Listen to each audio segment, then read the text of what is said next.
Frankfort, Kentucky. After coming roughly 5,000 votes short in his re-election campaign for Kentucky Governor, Matt Bevin on Wednesday called for votes across the state to be recanvassed as he expressed concerns about unspecified voting irregularities. "We want the people of Kentucky to have absolute confidence that their votes were counted as they should have been counted," Mr. Bevin told reporters on Wednesday while standing in the entryway of the governor's mansion he was fighting to keep. Experts say a recanvassing is unlikely to swing the outcome of the election. Even so, Mr. Bevin has the potential to set in motion a challenge that could escalate into a showdown in the state legislature, where lawmakers could ultimately determine the result. Legal scholars and critics raised concerns about the governor leveling accusations of irregularities without providing evidence. And as Mr. Bevin prepares for a review of the vote, his Democratic challenger, Attorney General Andy Beshear, has plowed ahead with planning his agenda and staff as governor. During a news conference in Louisville on Wednesday morning, Mr. Beshear stood at a lectern where the logo from his campaign had already been altered to declare him governor-elect, and said he was beginning the work of sketching out his first budget proposal in January. "The politics part of this is over," he said. "It's time for governance." Mr. Bevin and Mr. Beshear have said they have not spoken to each other. But Mr. Beshear's campaign has urged the governor to stand down and concede, saying that the governor had virtually no shot at taking away Mr. Beshear's considerable lead. "We hope that Matt Bevin honors the results of the recanvass, which will show he received fewer votes than Andy Beshear," Eric Hires, Mr. Beshear's campaign manager, said in a statement issued later on Wednesday. Mr. Bevin, the Republican incumbent in a conservative state, increasingly came to rely on President Trump, who hosted a rally with Mr. Bevin in a state he won in 2016 by close to 30 percentage points. Mr. Bevin, who entered the race as one of the most unpopular governors in the country, saw his approval tank after a face-off with teachers and a push to curb a Medicaid expansion. Many voters soured over a personal style that they saw as overly abrasive and disrespectful. In turn, Mr. Beshear seized upon that weakness, putting teachers at the center of his campaign, including selecting a high school assistant principal, Jacqueline Coleman, to join his ticket as the candidate for lieutenant governor.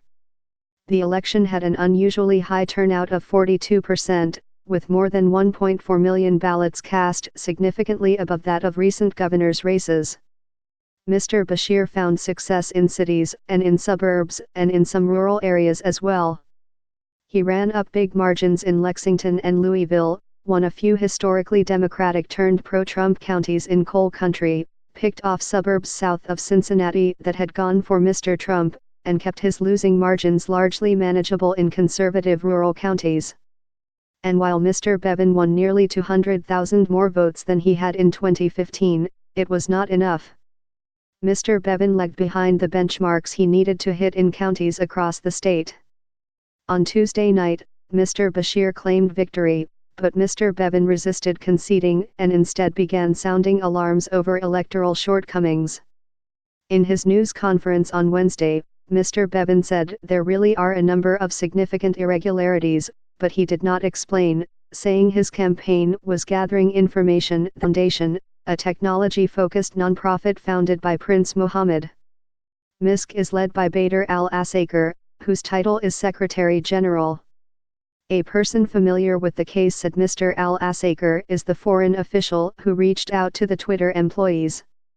Mr. al-Zabara had joined Twitter in 2013, rising through the engineering division. He had access to users' telephone numbers and Internet Protocol addresses, which are unique identification numbers for Internet-connected devices. While at Twitter, Mr. al-Zabara had grown increasingly close to Saudi intelligence operatives, Western intelligence officials told company executives. The operatives eventually persuaded him to peer into the accounts of users they sought information on, including dissidents and activists who spoke against the crown, multiple people have told The Times. Two people familiar with the case said one of the 6,000 Twitter accounts that Mr. al-Zabara had looked at on behalf of Saudi officials in 2015 belonged to Omar Abdulaziz, a prominent Saudi dissident and confidant of Mr. Khashoggi. Once Twitter was notified of the breach of security, it placed Mr. al-Zabara on administrative leave while it investigated. Though Twitter did not find direct evidence that Mr. al-Zabara had handed data over to the Saudi kingdom, he left the company in December 2015. Mr. al-Zabara eventually returned to Saudi Arabia, where he joined the Misk Foundation. Mr. al-Mutairi served as an intermediary between Mr. al-Zabara and Saudi officials, according to the complaint. In messages sent to his wife on May 13, 2015, and included in the complaint, Mr. al-Zabara said Mr. al-Mutairi had asked him to fly to Washington to meet with a director of the private office of a member of the Saudi royal family. Mr. al-Zabara flew to Washington the next day. While he stayed there for less than 12 hours, he communicated frequently with Mr. al-Mutairi, the complaint said. Within a week of the meeting, he began gaining access to Twitter user accounts and messages. Mr. Abu Ammo, the media partnerships manager at Twitter, also began exploiting his access to user data within a week after meeting with an unnamed Saudi official in London in 2014, according to the complaint. One of the users was a prominent critic of the Saudi royal family and had more than 1 million followers on Twitter. Mr. Abu Ammo looked up the user's email address, according to the complaint.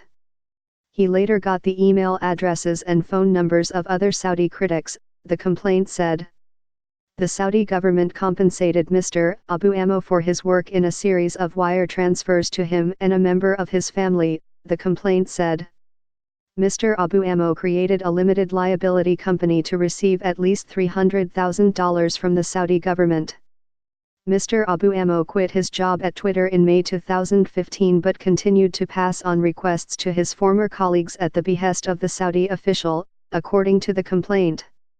He has since moved to Seattle for a marketing job at Amazon. When an FBI agent interviewed him in 2018, he lied to the agent and produced false documents, the complaint said. Mr. Abu Ammo was arrested in Seattle on Tuesday, a law enforcement official said.